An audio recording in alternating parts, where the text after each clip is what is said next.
Good morning, good day, good evening, or afternoon, or wherever you are in the world. It's really easy these days to be anywhere. I am really honored, and it's a privilege to welcome back Brian Proctor, who's been an inspiration to me on many levels. Started with his amazing father, who I call a king in a personal development. But Brian is a coach, he's an incredible person. I always see a label around Brian, which I call him an impression of increased guy. He always has been for me. And he's also author of, that's why I invited him, of the new book. I'm going to say two times international bestselling author. And the first time I had Brian on, he just published the My Father Knew the Secret book, which is incredible. And if you don't have the book, I really invite you to go and get it right now because he included a lessons. So those are the practical steps where we sometimes struggle with. We learn it all, but it's the knowing doing gap. And that book is definitely going to give you many answers you're looking for. But today I invited him to talk about his brand new book. Well, it's not quite brand new, but it's almost brand new. And it's 12 Easy Steps to Change Your Life. I love this book and welcome, Brian. Thank you, Vladdy. It's really good to be back here with you again. So tell us what inspired you to actually get this one out so fast, really. It is fast after the first one. It was pretty fast. So, the first book, My Father Knew the Secret, it really took off. It did really well, and I guess it got the attention of several publishers and a lot of people in the industry. So, I had a publisher, a pretty big publisher in the self-development field, reach out to me, and we worked out a three-book deal over 3 years. So this is the first of the three books with that particular publisher. So we got on it right away and worked out, what it was going to be about. It's something that's kind of near and dear to my heart, and we put it together and got it out there, and it's doing very, very well. So that's I, that's I that's love where it I came to be. I really love it. And I'm gonna ask the question I ask every author is what's your intention? My intention is this. The title of the book really says it all. So many people that I find, especially, in the coaching industry, and so I'm talking to people all the time that are trying to achieve big things. They've all got this big goal and they've got this big dream, but they don't do a lot right now. They're like almost wishing for that big thing to happen. And so the purpose of this book is to get people focused on the here and now. What can I do today? What little thing can I do today? What one little step can I take towards that big goal, that big dream? And if we take care of the little things, that big thing will happen. I've often said, if we were to do one little thing, even it might even seem insignificant, Vladdy, but if we did one little thing every day, in a year's time, we've done 365 little things. I promise you that'll add up to something big. That's where change happens. That's how we achieve the big things. I see too many people waiting.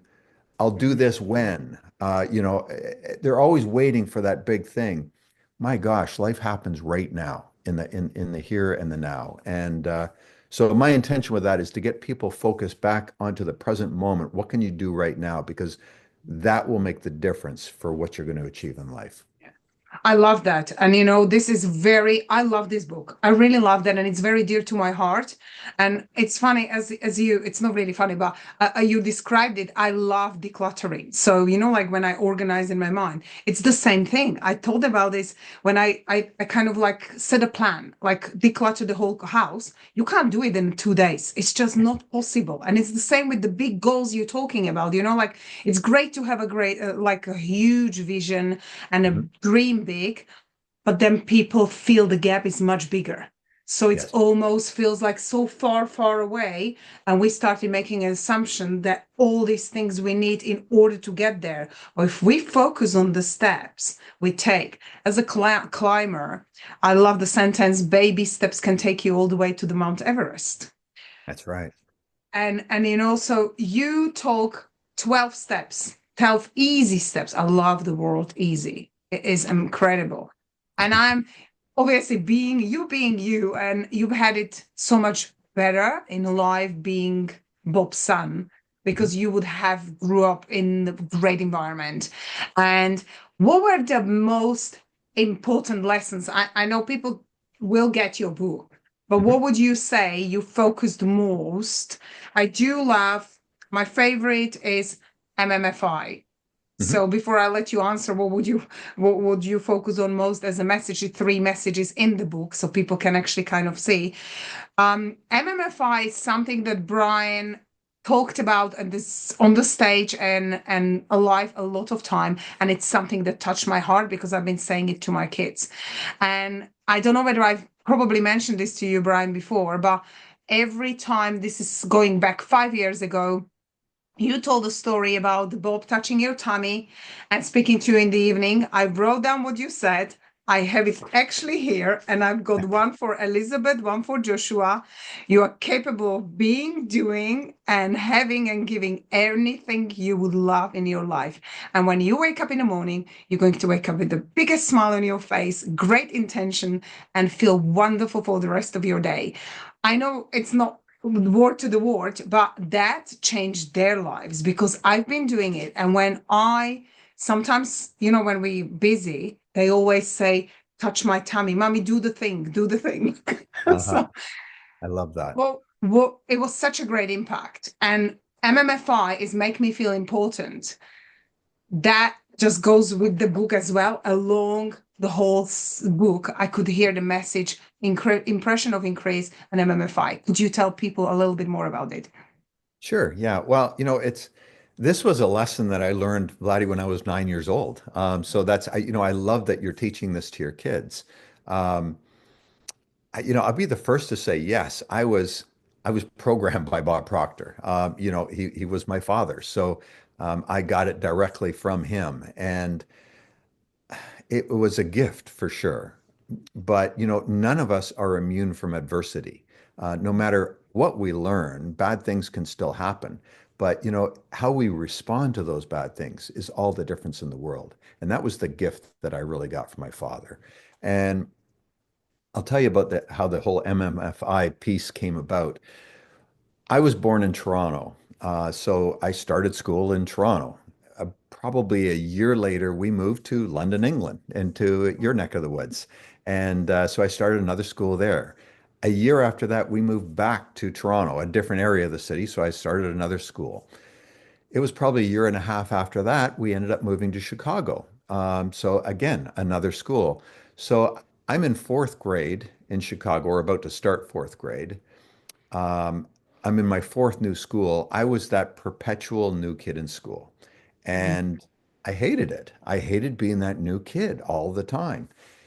So I can remember even where I was sitting, which is incredible to think I was just 9 years old at the time.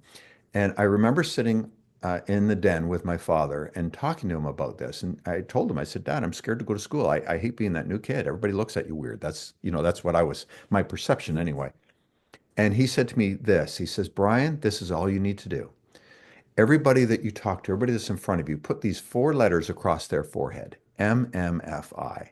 And he said, that stands for make me feel important. He said, if you can make everybody that's in front of you feel important, he said, you're going to make friends in a hurry and you're going to get on great in this world. He says, people need to feel seen, feel heard. And he said, if you make them feel important, you make them feel seen, make them feel heard, listen to them, be engaged with them. Don't make it about you. Be interested in them. That's what will make the difference. And I have, I don't know why that stuck with me. I have lived that way my entire life. And I am here to tell you, it will help you in life. When you have the ability to make everybody you come in contact with feel special, feel seen, feel heard, feel important, uh, people will want to deal with you. It's good for business. People will want to work with you. It makes a difference because you're giving them what he'd like to call the impression of increase. And Mhm. that's really this.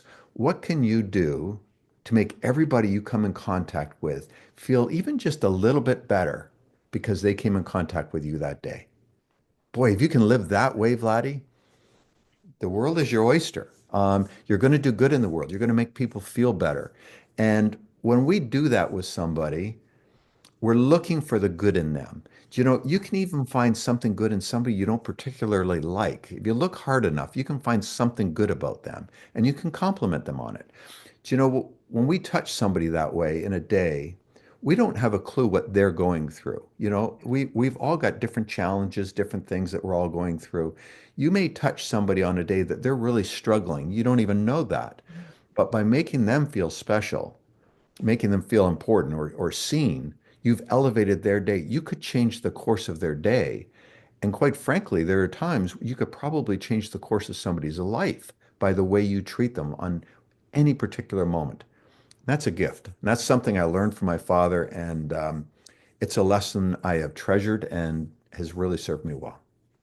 I think this is one of the most important things. If we all do that, the vibration of the earth just raises automatically. And you're right. I remember, I think it was Mary Morrissey who said, always look at a person and separate the being and the behavior. Mhm. Behavior is just the patterns we pick on, but every single person is a spiritual being, pure, and you never know the story. And when you are talking now, it really is about how people make you feel. It's not what they do for you, but how do they make you feel? And making you feel important. There was a guy talking on TEDx actually about this being seen, heard, and I think the third thing he mentioned was accept it. So Mhm. that would include when you wanted to be part of the schools and you wanted to make friends. And it's really it's such a great story. I love listening to it. You know, like if you tell it every day, I'll Yeah. be like listening it with a gracious heart. You know, what would you say? 12. Can I ask you, this is my personal interest. Why did you choose 12 easy steps? You know, it's funny. No particular reason. I Okay. was going through when I was coming up with I guess the theory or whatever you want to call it for how I was going to write this first book with this publisher. I started to think of what have I done over my lifetime? What's helped me the most to be successful? I consider myself pretty successful. I live a very comfortable life. I live exactly where I want to live, how I want to live. Um, and so I started to just map out the different things that I've done that have helped me get here. And I kind of hit it at 12. It was, no magic reason for it. It just those were the 12, in my opinion, the 12 biggest things that have helped me get to where I'm at. Mhm. I love that because I have a personal thing around the number 12 Hmm. where it's got a high energy and the shamans talk about numbers 12. So when I saw your book, I was like, oh, he knew it. See, I did not know that. So See, that's but you somehow know to connect to the highest. What would you say are the three most important? If anyone picks the book, what are the obviously it's beneficial on so many levels. I can't even yes, describe because the lessons and I love the way it's written because it's so easy to understand and so easy to follow and so easy to apply. And yes. many people actually do struggle, and I should say the word struggle lovingly, but they do find it challenging to many of us read it, but the application part is something people don't quite practice as much as we should. Right. So, But what you know would you what? say would be the sort of main benefit that people pick up the book, and what is immediately you know that they're gonna get?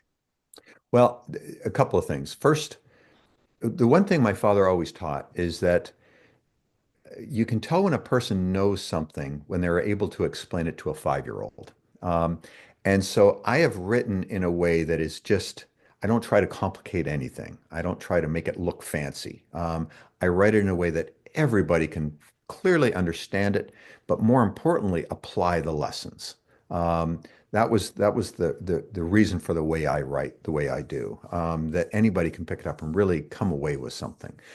If I was to pick the three things within it, that answer will probably change, Vladdy, from day to day.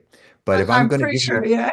yeah, so I'll give you today's answer. Yeah. Today, if I was to pick three things out of the book that have really made a big difference, the first would be probably the first part, the gratitude. Mhm. Living from a grateful place is really important. I have a gratitude journal. I write out in every morning what I'm grateful for, what's good in my life. Um, and I've even taken a step further. Sometimes I write in there what I'm grateful for that's coming into my life. So that practice, what it does is it gets you focused on the good in the world. I realize a lot of people don't have good things happening to them, but there's always something good.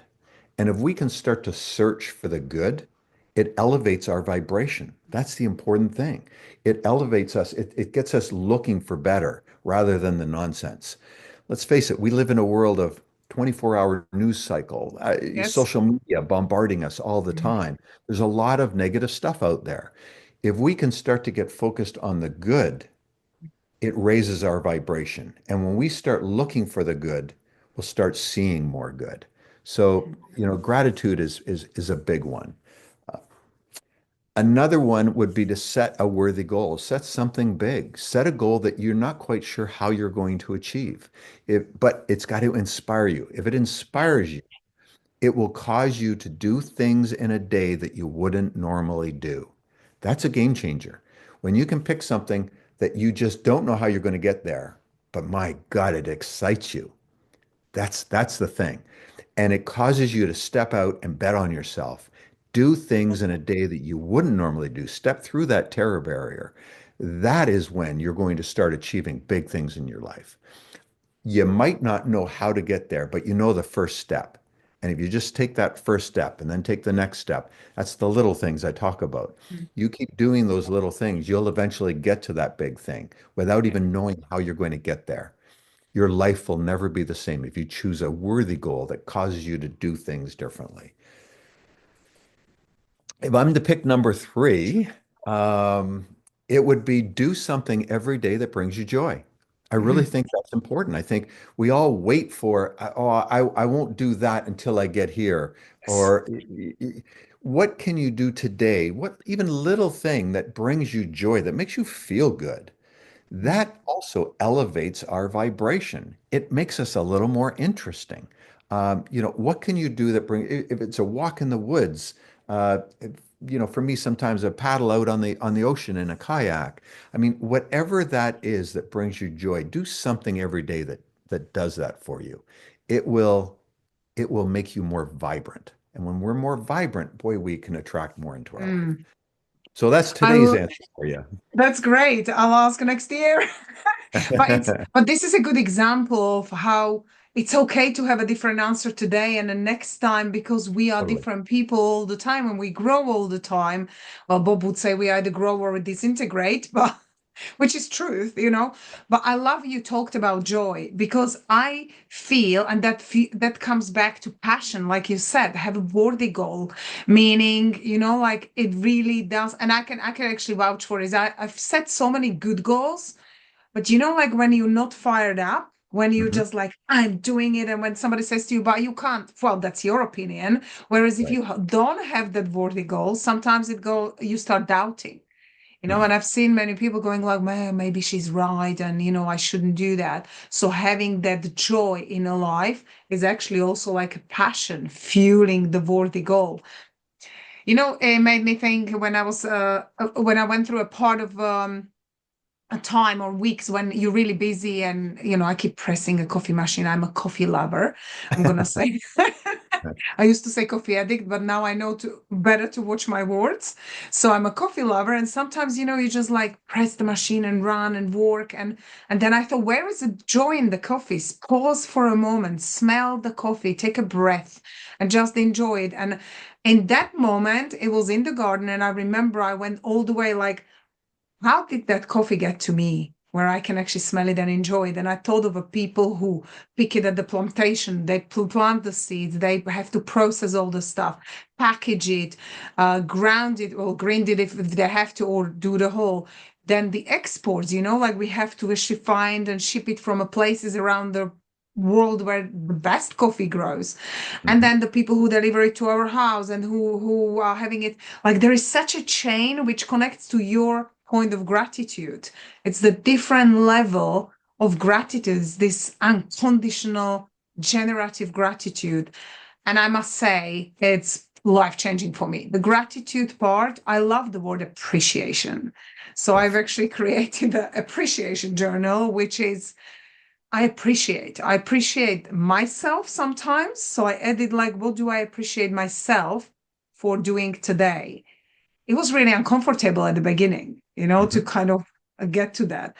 But 12 easy steps to change your life is just, you said this is the first out of three books. Now, I know you probably can't say much, but what information can we pull out of you that you could share with us about the other two? The honest answer is I don't know yet. Okay. I'm working on a premise for the next one right now. Okay. So I can probably give you a better answer for that in another week or two. Great. But it's still good to know that we've got something else to look for. What is something else you would like to add? Anything that comes to your mind related to this book? You know, Amazing book. the big thing, Vladdy, that comes to my mind around the book is this.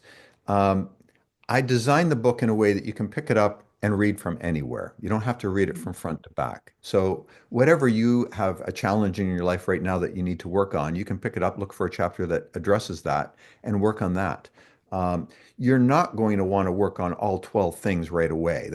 That'll put you in overwhelm. Pick one or two things out of the book and start working on that Mhm. first, and watch what happens to your life. The big thing that I really want to share is just this. Have that big dream, but don't let it just be a dream. Don't let it just be a wish. Don't let it be something that you wish you had, but you think you'll never get. Too many people live that way. The important thing is, what can you do today? What can you do to be in this present moment? Not looking in the past with regret or in the future with apprehension, but what can you do right now, even if it's a little thing? Because it's those little things that really do add up and allow you to get to that big thing. And too many people let themselves get into overwhelm and wonder, why is that big thing not happening? Where it very well may be, but they just don't see it yet. But if you take care of the here and now, what can you do right now? That will change your life. It's really important. And not enough people focus on the here and now.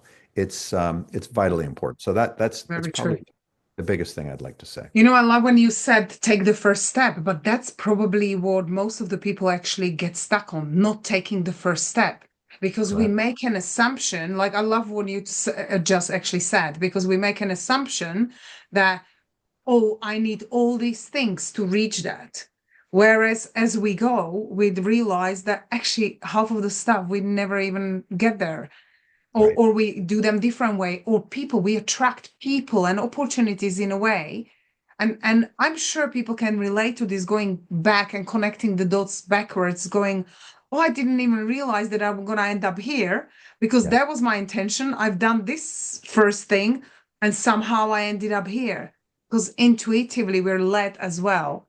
And I love what you said. Your subheading says stop waiting for that big thing. I do Right. think people do wait for the perfect time, perfect health, perfect knowledge, and I love and perfect everything. But it's I've learned it from you guys from on one of the Bob seminar, but I'm not quite sure who actually said that. But it says progress over perfection.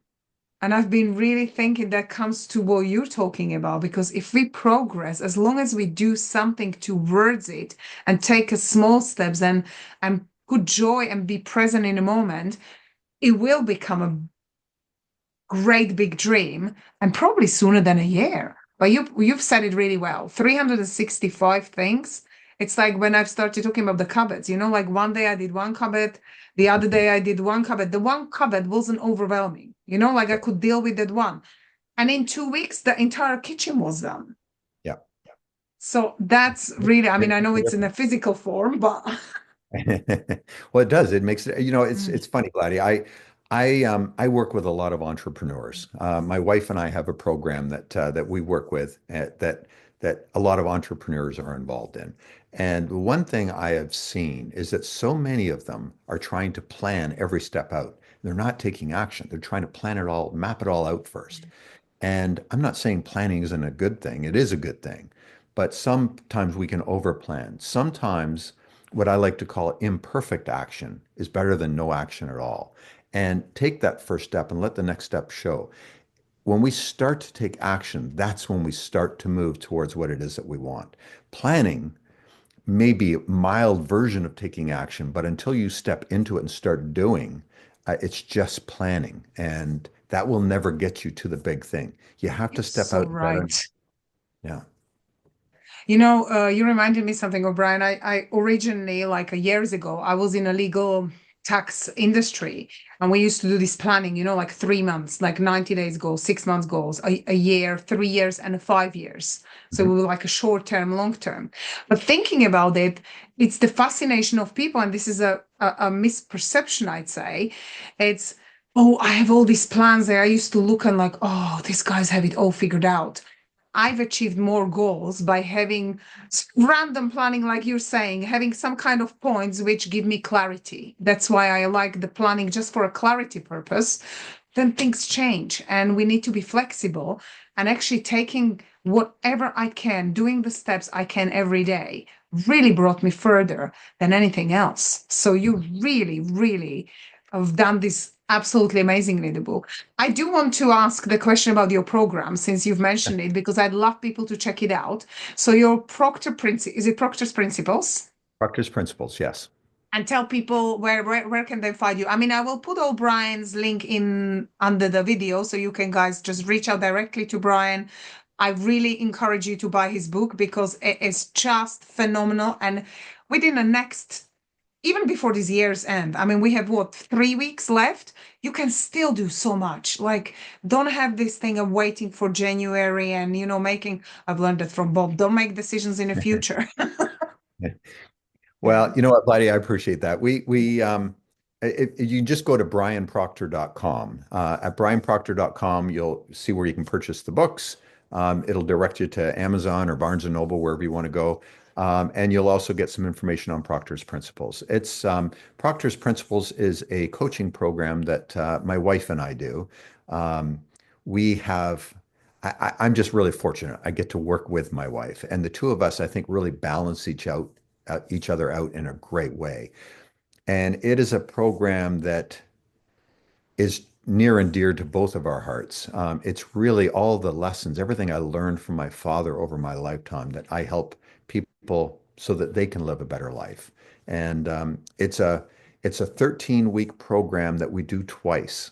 So it's a 26-week program. What we have found is that that's the most effective way to do it. You go through it once and you'll get a lot out of it. We've actually just started going through the second round with the folks now, and they're finding they're getting so much more out of the second session because they've grown so much from the first. So it's been a lot of fun. It's been incredible engaging with these folks, and I believe our next one will open up at some point in March. It's a closed Okay. program. We don't leave it open all the time that anybody can come in whenever. We are specifically working with people throughout that 13 weeks each time. So our next one will be open in March, but we do have a wait list that you can get on the site at brianproctor.com.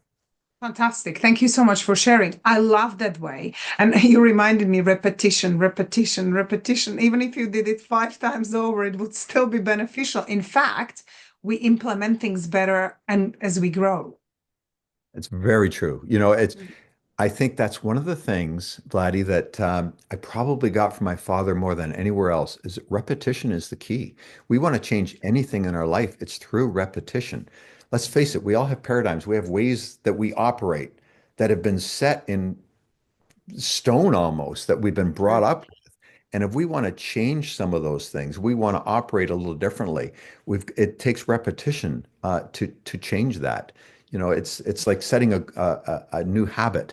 It's not like you form that habit in a day. It takes a period of time. It takes that repetition. You have to do it in the beginning until you want to do it, and then you don't have to do it anymore. Yes.